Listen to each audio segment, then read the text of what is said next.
नमस्कार मित्रों, शिक्षा संसार ऑनलाइन चैनल पे आप सभी का बहुत बहुत स्वागत है। मित्रों, आप सभी जानते हैं कि इस चैनल के माध्यम से हम शिक्षा जगत से जुड़ी विभिन्न प्रतियोगी परीक्षाओं के विषय में आपसे बातचीत करते हैं।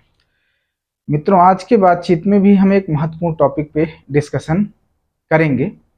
आप चाहे शिक्षा जगत से संबंधित किसी भी संस्था के लिए इंटरव्यू देने जाएं, जैसे आप चाहे केवीएस के लिए जाएं, नवोदय के लिए जाएं, यूपीपीजीटी के लिए जाएं, हायर एजुकेशन के लिए जाएं, अर्थात असिस्टेंट प्रोफेसर इत्यादि का भी अगर आप इंटरव्यू देने जाएं, तो इंटरव्यू संपन्न होते होते आपसे एक महत्वपूर्ण प्रश्न आपसे पूछा जाता है, और वो ये है कि आप में ऐसा क्या खास है, आप में ऐसी कौन सी विशेषताएं हैं जिसकी वजह से आपका जो है चयन इस संगठन के लिए किया जाए, या आप में ऐसी कौन सी खास बात है जो अन्य कैंडिडेट में नहीं है और आपकी उन खास बात की वजह से आपका जो है चयन इस संगठन के लिए किया जाए। ऐसा प्रश्न इंटरव्यू संपन्न होते होते आपसे जरूर पूछा जाता है। तो आज हम इसी टॉपिक पे बातचीत करेंगे, क्योंकि यह प्रश्न देखने में बहुत सामान्य है, लेकिन चूंकि इंटरव्यू के आखिरी दौर में यह प्रश्न पूछा जाता है, इसलिए अगर आप इसका समुचित उत्तर नहीं देते तो आपको इंटरव्यू का बहुत अच्छा प्रभाव इंटरव्यू पैनल में बैठे सदस्यों पर नहीं पड़ता और आपकी बातचीत लगभग फीकी पड़ जाती है। तो इस प्रश्न का जवाब हम कैसे प्रभावी ढंग से दें कि इसका जवाब दे देने के पश्चात इंटरव्यू पैनल पर आपकी अच्छी छाप पड़े और वो आपको मैक्सिमम नंबर दें, आज इस प्रश्न का जवाब हम बहुत ही सरलतापूर्वक समझते हैं।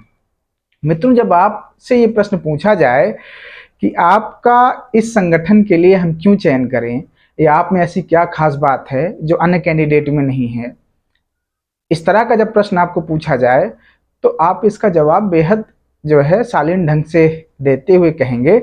सबसे पहली जो आप बात कहेंगे वो ये कहेंगे कि सर, मुझे लगता है कि मेरे अंदर ईमानदारी और धैर्यपूर्वक कार्य करने की क्षमता है, इसलिए मुझे लगता है कि मैं अध्यापकी पेशे में कार्य करने के लिए या इस संगठन में कार्य करने के लिए मैं उपयुक्त हूँ, क्योंकि धैर्य और ईमानदारी अध्यापकों के या किसी भी संगठन में कार्य करने के लिए ये दोनों गुण आवश्यक हैं, इसलिए भी मुझे लगता है कि मैं इस संगठन में कार्य करने के लिए उपयुक्त हूँ।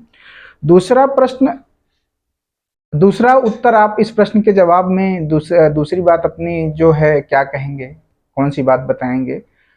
आप कह सकते हैं कि सर, मुझे लगता है कि मेरा सकारात्मक और आशावादी दृष्टिकोण है, और ये दोनों दृष्टिकोण एक अध्यापक के लिए आवश्यक हैं, क्योंकि अगर आप पॉजिटिव अप्रोच से बच्चों को पढ़ाएंगे तो निश्चित ही बच्चों पे सकारात्मक प्रभाव पड़ेगा।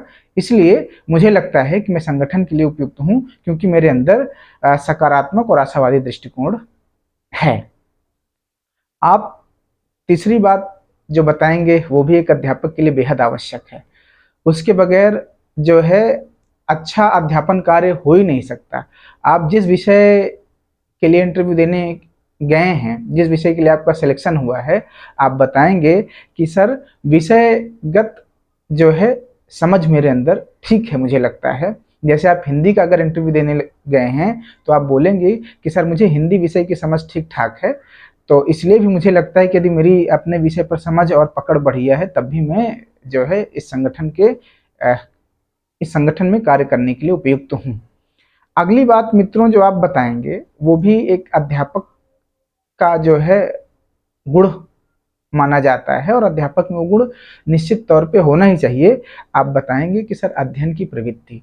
सर, मेरे अंदर अध्ययन की प्रवृत्ति है, मैं रेगुलर अध्ययन करता हूँ, इसलिए भी मुझे लगता है कि जो है अध्यापक बनने के लिए और संगठन में कार्य करने के लिए मैं उपयुक्त हूँ।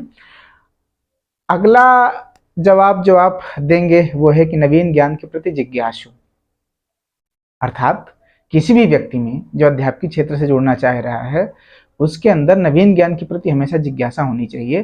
तो आप इस बात को भी मेंशन करेंगे कि सर, मुझे लगता है कि जो है मेरे अंदर नवीन ज्ञान के प्रति हमेशा से जिज्ञासा रही है, मैं हमेशा नए ज्ञान को जो है नए ज्ञान के प्रति मैं हमेशा जो है प्रयासरत रहता हूँ कि मुझे नया ज्ञान खोजने के लिए, जानने के लिए, समझने के लिए जो है अवसर मिले, इसलिए भी मुझे लगता है कि मैं संगठन में कार्य करने के लिए उपयुक्त हूँ।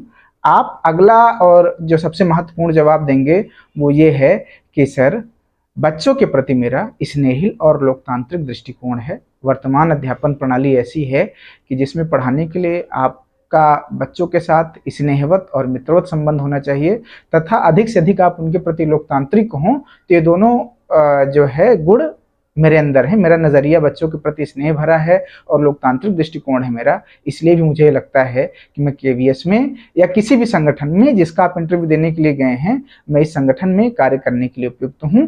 तो सर, ये कुछ ऐसी बातें मेरे अंदर हैं जो मुझे औरों से अलग करती हैं। ये मेरा अपना भी मानना है कि मेरे अंदर ये गुण हैं, और अन्य लोग जो मुझे जज करते हैं, जज करने के मतलब जो मेरे गुणों का मूल्यांकन करते हैं, जो मेरे विषय में अच्छे से जानते हैं, वो भी मुझे बताते हैं कि मेरे अंदर ये गुण मौजूद है।